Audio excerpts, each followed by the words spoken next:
अब हम पढ़ेंगे प्रयोग के आधार पर क्रिया के भेद।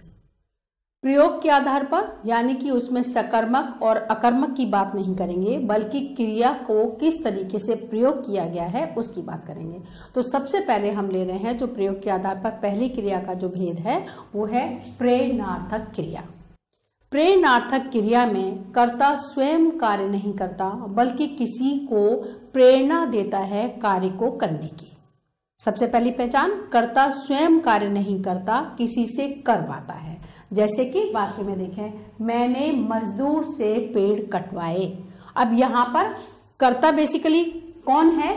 मजदूर है, लेकिन ये मजदूर अपनी मर्जी से काम नहीं कर रहा।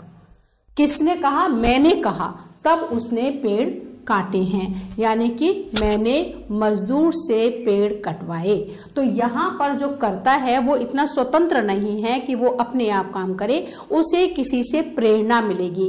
तो ये प्रेरणा किसने दी? मैंने दी। इसलिए इस वाक्य को जब क्रिया पूछा जाएगा तो ये कहलाएगी कटवाए। यानी उसने अगर कहता मजदूर ने पेड़ काटे तो वो स्वयं कर्ता बन जाता, लेकिन यहाँ पर मजदूर से कटवाए, इसलिए ये क्रिया हुई प्रेरणार्थक क्रिया। प्रेरणार्थक क्रिया में ध्यान रखेंगे बेटा कि जो एक व्यक्ति एक जो करता होगा वो होगा प्रेरक और दूसरा होगा प्रेरित।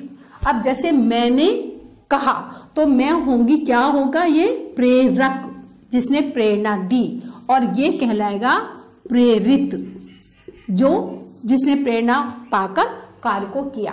तो इस तरीके से अगर कभी कभी वाक्य में पूछ लिया जाता है कि इस वाक्य में प्रेरक कौन है और प्रेरित कौन है, तो आपको पता होना चाहिए कि प्रेरणा जिसने दी वो प्रेरक, जिसको दी वो प्रेरित।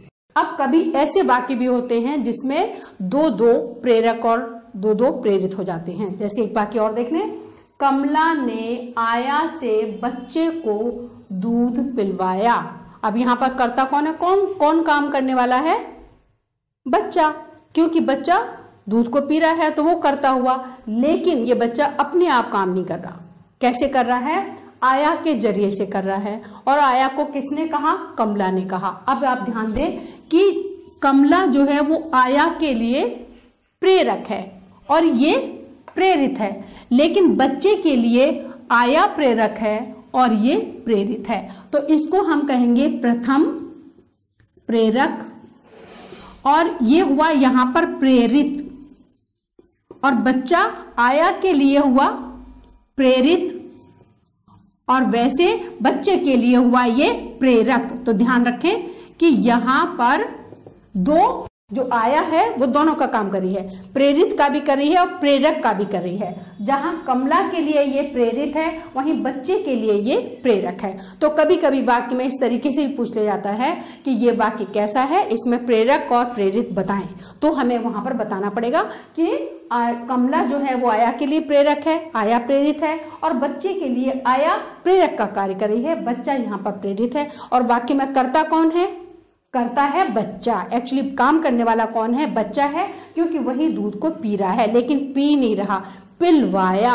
जब इस तरीके के वाया जो काम करवाया जा रहा है, जिन शब्दों से ये पता लगे कि बच्चा स्वयं काम नहीं कर रहा या कोई भी कर्ता स्वयं कार्य नहीं कर रहा, बल्कि उसे प्रेरणा दी जा रही है कार्य करने की, या कोई उससे करवा रहा है, तो इस तरीके से जो करवाने वाले काम होते हैं वो क्रियाएं प्रेरणार्थक क्रियाएं कहलाती हैं।